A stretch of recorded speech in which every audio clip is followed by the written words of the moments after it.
Hello, boils and ghouls. Welcome to a Patreon exclusive episode of Dads From The Crypt. My name is Jason. I'm joined by Allison from the Who's There podcast. Welcome again. Hello. Happy to Hello. be back. Yes. So we just finished a review of Scream 7, so you can go check that out. But I thought it'd be interesting and fun for Alice and I to just kind of talk about Scream in general and do a little bit of a ranking of the different episodes and kind of talk about the impact the series has had on us. For me personally, it was really my entry into more modern horror. I grew up watching, a lot of sci-fi, the Universal monsters. I watched like Alien and Aliens. I wasn't watching slashers. I grew up I was born in '81, so like I was a kid during the whole time, so I was very aware of them. I was very scared of them, but it was nothing I was like wanting to watch per se. And then Scream came out and it was a huge deal. And I think I didn't even see it for the first time until it came to like the second run theaters, the dollar theater as it used to be called. And I loved it. I loved it so much. I came back like a couple nights later and I watched it twice in a row. I just stayed in the theater. My friends worked at the theater, so you can do whatever you wanted. So it's like the only movie I ever watched 3 times in 1 week in the theater. And then, once it came out, I bought it and I was like, it was kind of my Rosetta Stone, I like to say. Where like I made it my mission to watch every movie that they referenced in it. So like even I think Sydney says, this reminds me of The Ton That Dreaded Sundown. Once I realized that was a reference to a movie, I was like, oh, I have to go watch that movie. And that kind of got me on, the path where, I am just a big horror nerd now. So this was kind of my horror nerd awakening. Yeah, and there was like no Google where we could like type in and be like, what were all the movies referenced in Scream? So you really just had to know your stuff. Exactly. All right. Allison, tell me about your entry into Scream. My entry into Scream, I feel like my horror fandom began there. I don't know how much horror I have really watched before that. It came out when I was 10, because I was born in the 1900s as well. And I was always a big fan of like just like ghost stuff and Ouija boards and having seances. I think maybe I'd seen The Craft, though I think that came out around the same time. But I really liked Are You Afraid of the Dark? So I liked spooky things. And then in 1997, when it came out on video, my best friend's mom said we could rent it. And we watched it with her older sister. And we turned off the lights for the cold open. And then by the time it was over, we were like, we had to turn the lights on. So, but I never wanted to watch any of the movies that like they referenced. I don't know why. I was just like, that was a fun movie and it was gory. And I don't know when I bought them all on VHS, but I did eventually. And then sadly, I gave them to Goodwill like 10 years ago, which was stupid. But what was I going to say? Yeah, so that was kind of my entryway into horror, I think, as an 11-year-old. So yeah, because it's definitely it's obviously is horror, but it's not like that scary. But it also has like a fun vibe to it. It's like on the other side of horror from horror comedy. Like it could easily just have been like a shade into horror comedy. Yeah, well, when I was 11, it was terrifying. But I did bring over. Well, I did sit with some of my neighbors a couple of years ago around Halloween, and they're like, "Oh yeah, do you want to like watch Scream with us? We've never seen it." And so I was like, "Yeah, of course." They don't have a DVD player, so we had to get it on demand on their TV. But we watched it, and after that, they were like, "That was supposed to be funny, right?" And I was like, "All right, cool." But I mean, the Matthew Lillard of it all, Yeah, there are funny parts, but Yeah. you know, I don't know. Also, I wonder how many people get like Scream and Scary Movie mixed up together. I mean, also like I remember seeing Scary Movie, and yeah, there's definitely parts that haven't aged well. But seeing that for the first time, I remember I was in college and seeing with all my roommates in the Pack Theater after a couple drinks, and we were just falling out of our chairs laughing. Mhm. And you can't really separate, those two franchises. Yeah. Especially the first one. Yeah. I'm looking forward to the next one. I don't think I've seen like 3 through 5, maybe. I've seen each of them once. Like it's kind of serious. I'll watch them once. I'm like, okay, Yeah. that's fine. All right, so let's do our rating. I'll let you go ahead. So you can give me a rundown. You can give me any thoughts of kind of where and why it's in that place. Are we starting from 7? Let's. Our 7th. I would start from the top. Which one do you think? I think we should go I think we should end with the best. Okay, that's fair. Yeah. So in 7th place for me is Scream 2. I think. Wow. I think it might just be because I've watched that one the least.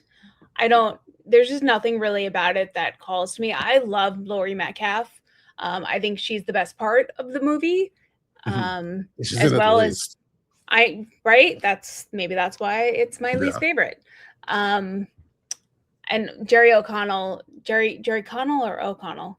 I think it's O'Connell, but I won't think you go either way. Yeah, no, and his musical number, he's great. But other than that, it's like not one that I ever reach for to rewatch. Mm-hmm. So. Okay. Keep going. Why don't you do yours? Actually. Yeah. Okay. That's a good idea. You're gonna hate me for this, but for me, it's Scream 3. Fuck you, I'm out. We only released these on audio, but Allison's literally wearing a shirt that says Scream 3 rolls.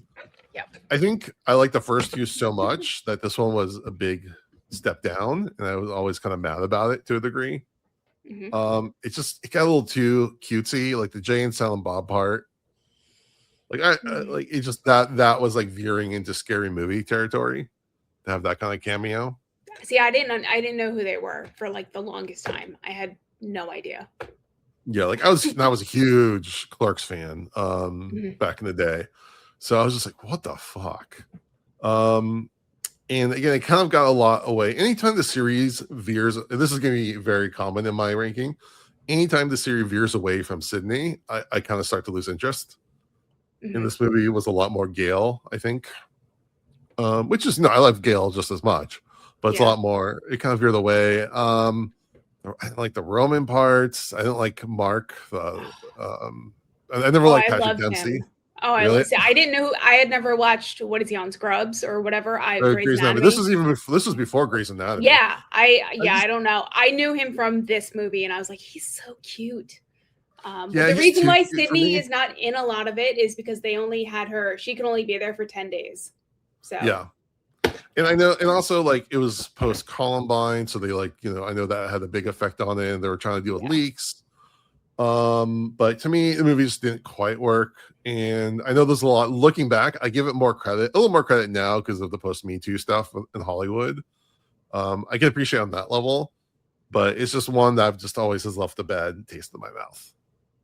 We can agree to disagree, and that you're wrong. Yeah. It's That's fine. Totally, yeah. That's the whole point of doing this list. If we both had the same list, this would be boring. Yeah. Okay, go ahead. Next. All right. I think my number 6 is Scream 7. Mm-hmm. I did like it, but it's, you know what? No. Well, also, it's hard because when a new movie comes out, you don't want to overrate it, but you don't want to underrate it. No, I'm going to switch it. My number 6 is Scream 6. Okay. It was a good movie, but as a New Yorker, I was so distracted by how poorly Montreal stood in for New York. Yeah. It wasn't good. And I liked the cold open, but it was so dumb. Like she was so dumb in it. Yeah. Yeah. I don't know why we needed to bring it back to Richie. Sorry, spoiler. Yeah. Um, Oh yeah. I mean, if you haven't seen these, then what are you here? doing?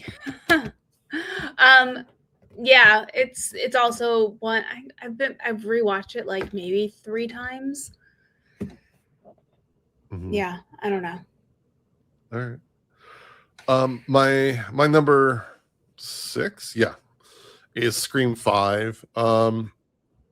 It's weird because the first time I saw it, there was during the Omicron COVID resurgence or whatever it was. Mm-hmm. So I saw it at a drive-in theater, which was kind of cool, but also it just was a weird viewing experience, and the audio wasn't very good. Oh no, the visuals were hard to see because of Mm-hmm. if you've been to drive-through, but you're at like a weird angle. So like it wasn't like optimal. It was just kind of awkward. And the movie and that's kind of how I feel with that movie. It's kind of awkward. It's like trying to do this whole reboot thing with a whole new cast and a whole new directors, and it doesn't really find its footing, or it takes too long. And I don't know, it just doesn't really gel. All But but that again, it ties in. And again, it's funny because pretty much all my lower movies are non-Kevin Williamson ones. But yeah, I don't hate it. I don't hate any of these. I mean, 3, okay, I have a little bit of hatred for, sorry, but like the rest of them, I'm like, they're good movies. None of them I would say are bad. Yeah. So, all right, what's your next? Your number 5. My number 5 is Scream 7. So it's not a bad movie. We go back to Sidney Prescott, but I don't like it as much as my top 4, just for the end. Your core 4? Yeah, my core 4. Yeah, do you have anything else for that one? Because we did just talk about it. No, you can. So yeah, my next one is number 6. So again, my bottom 3 are the non-Kevin Williamson ones. And the New York stuff is fine. It's more, and again, this one definitely takes what they did in 5 and improved on it. It just feels a lot more cohesive. And it has some great kills. I hated the killer reveal. It's like, oh, now we're doing 3 killers. Ha ha ha ha. We're all a big family, and I don't know. It was all kind of stupid. But it's well made. The subway scene's excellent. Yeah. The lights don't go out like that on the subway, and we would definitely notice if someone was getting stabbed. So. Right. I mean, again, as a non-New Yorker, yeah, all that stuff just flies right by me. Something else I was going to say. Yeah, I like the opening. I thought they could have really done a lot better with the Samara Weaving character. I really agree with that. They could have made that something a lot wittier. But then, like, to have the Ghostface take off his mask, I was like, oh, like the possibility of a movie where we know who Ghostface is, or there's another Ghostface stalking a Ghostface. My mind like blew up at that moment of all the places that we could go. And then just have him killed off and just kind of like, nope, we're not gonna do anything interesting. We're just going back to the formula. Yeah, I don't know. I kind of liked that fake out. I was like, it opened up so many possibilities. Yeah. For just like a brief moment, and then no. So I'm a little, but I do think it's a better movie than 5, and overall, at least as far as like the cast. I think Melissa Barrera especially, like it just feels more confident in the role. Yeah. And I think in the 5, like that was before like Jenna Ortega kind of blew up, so I was kind of didn't register with her really. I felt like everybody was more settled into their characters in 6. All right, what's your number 4? My number 4 is Scream 4. So I've grown to really like this one a lot more in the 15 years since it came out. When they first announced that it was coming out, I was so mad because I was like, Scream 3 was such a good ending to a trilogy. Stop it. But I saw it in theaters and liked it enough, but I never really rewatched it. I think I've rewatched it like a handful of times now, and I like the idea that Kevin Williamson had for 4, 5, and 6, but that would have meant, I think, that Sydney would have had to have died at the end of 4, which would have been sad. And also we would have had like an anti-hero, which I don't know how I feel about that. But yeah, I think it's fun. We get back to Woodsboro. People are doing well, except for Gail, who doesn't like living in a small town. But at least Dewey isn't an alcoholic yet. So yeah. Yeah. Okay, my number 4 is 7, and again, this is kind of like, it's hard to, since it just came out, it's so fresh. I'm trying not to put. I could easily put this at 3 and flip them. But again, it's very middle of the road, which is a good thing. Like, over 7 movies, that's not a bad place to be at all. And again, it gets back to the basics, so I really appreciate that. Yeah. What's your number 3? My number 3 is Scream 5. Unlike you, I really liked this one. Yeah, I thought that I really liked the killer reveal. We were supposed to think it was the boyfriend, then it wasn't, then it was. I liked that Jenna survived the cold open. I thought that was interesting. Yeah, that was a good twist. I'll give that. Yeah. I just had a really good time, and the character named Wes, and it was a movie made for Wes Craven. So I just had a really good time. They went back to Stu's house. I thought the woman, Liv, is that her name? Is that her real name, that played Amber? I thought she was really good. We got introduced to Mindy and Chad, and they're excellent, and they've been in 3 movies now. So I just had a good time. Sure. All right. Yeah, my number 3 is 4. I actually really like 4. It's funny, and I think part of it is because 3 left me on such a sour note that when they announced another one, which I didn't think was going to happen, I was like, hell yeah, let's do it.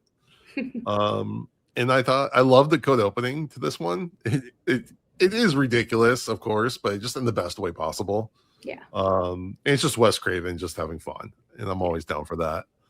My one issue with 4 is I would have been okay with Sydney in a coma and Jill living and kind of continuing from there. But everything that happens once they get to the hospital pisses me off. That whole sequence, I hate it with a passion. Horror movie hospitals they're understaffed. There's no one around. Yeah. It's just, I hate that trope and the fact they went there. And like, as someone who's worked in healthcare his whole life, anytime someone gets defibrillated when they're not having a heart failure, pisses me off. Like, it's so inaccurate. Yeah, well, I feel like there would have been like things going off when she rips everything out. Yeah, there's so many things. It'd be like someone pointing a gun and shooting and having like a knife come out. Like, it's just not how that works. So that the whole hospital scene pisses me off. I would have loved it if it would have ended just as she's like seeing everyone getting the attention she wants and just cutting to black. And then maybe in the next movie, Sydney's in a coma or something like that. So Sydney wouldn't die, but like, but we'd have Jill as our new character. I thought that would, and then a Ghostface stalking her. I would have loved that. I think it's a very fun movie. All right, what's your number 2? My number 2 is Scream 3 because it rules. So hold on. I have reasons. You write them down. I love it. My 5 favorite moments in Scream 3: Parker Posey's rant with Gail outside the records room. Please, come on. Carrie Fisher's cameo inside the record room. I loved Roman's reveal, being like, "I'm your brother." John. So that felt very soap opera to me. But he's the real villain of the franchise. It's his fault. And John Milton's Harvey Weinstein monologue. It was ahead of its time. And then Martha Meeks' appearance. So I really like Heather Moderato, and I think she did a really good job. And I do love Heather Moderato. What about the ghost mom? That was very cheesy. They could have done that in a less cheesy way. You don't have to do a nightmare like that, but it was 1999 when they were filming. Things were not as advanced. So we had just endured Columbine. We couldn't. Right. Yeah, I know. Okay. My number 2 is Scream 2. It's just a perfect continuation of the first one. There's nothing like spectacular about it. It's just more comfort of like, of the Sydney character. Because I felt like from then on, it's from after Scream 2, I feel like they're trying to dilute her character over and over again until Scream 7. Okay. So I don't know. You could really flip pretty much everything. Obviously, both of our number ones are Scream 1, if you're paying any attention. So pretty much anything after 1, you could really flip around to certain degrees for me. Yeah.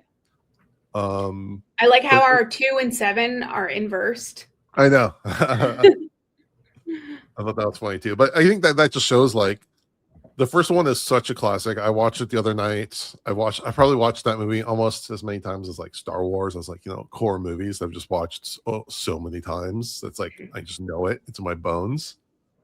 And it's just such a perfect movie. Like the opening sequence is just an all-time horror sequence. The cast is amazing. The music is really good. The editing's like really sharp. Yeah. It just works on every level. It's a classic. And like, it's got all these sequels and they're all, except for 3, I think they're all really good, but I think it's just the first one stands heads and shoulders above anything else. Yeah, definitely. Going back to 7 and not really getting to know the new characters that well, I wish we would have gotten to know them better, but then I was also thinking I was fighting with somebody on Reddit, which is always a good use of my time. Don't do that. They were like, we didn't get to know anything about them. And I was like, well, what did you know about the principal or the camera guy in Scream before they got killed? And they were like, well, we knew that he was really caring for his students. And I was like, no, you inferred that. He threatened to rip one's insides out. Yeah. So he wasn't that caring. And what did you know about the camera guy? He liked chips. Penny. Yeah. Right. And also one thing we didn't talk about in our 7 discussion is like, I really thought they killed off Mark, and I was like really upset for a moment. He should have died, just like Gail should have died. I don't know how you survived that many things. But just for Sydney's sake, like I understand, like it's kind of the same thing with the principal, where like they realized there wasn't a kill for a while, so they need to kill somebody off. So let's just kill the principal, and that's what Mark death felt like. We want him out of the picture. We haven't had a kill in a long time. Yeah. As soon as that sequence started, I'm like, oh no, he's gone. Yeah. You just know it's gonna happen. They brought him, and for Sydney's sake, because the movie makes us care so much for her, I'm like, she's finally found her husband, and he's good. He's actually a really good guy. I love Joe McHale too. Yeah, he's great. He's great in this, and he's great in Becky too. I was gonna say, if you've seen Becky, I'm like, we've already seen him die like devastatingly once. I don't need to see him die again. Like, but he gets the pass. Die in Scream 7. He could have died in Scream 7, and then Mark Kincaid from Scream 3 can come back in. Because it should have been him instead. I'll take Joe McHale any day over Patrick Dempsey. But yeah, that's our discussion of Scream. I hope everyone had a good time. We'd love to hear your thoughts on where you put the Scream movies. It is just such a special franchise for so many people, and I really love that for them and us. All right, Allison, thank you so much for joining me. Is there anything you want to shout out before we go? No, just check out my podcast. It's called Who's There PC on most socials and on any streaming platform. Come listen. It's fun. Right. All right. Well, I appreciate everyone for listening. If you're a Patreon, I'm sure you're already following us and reviewing us. So thank you for doing that. And I thank you for listening to Dads from the Crypt. Follow Dads from the Crypt on Facebook, Twitter, and Instagram, or I will follow you to the grave. No, seriously, you really should watch. But be careful what you ask for. You may get it.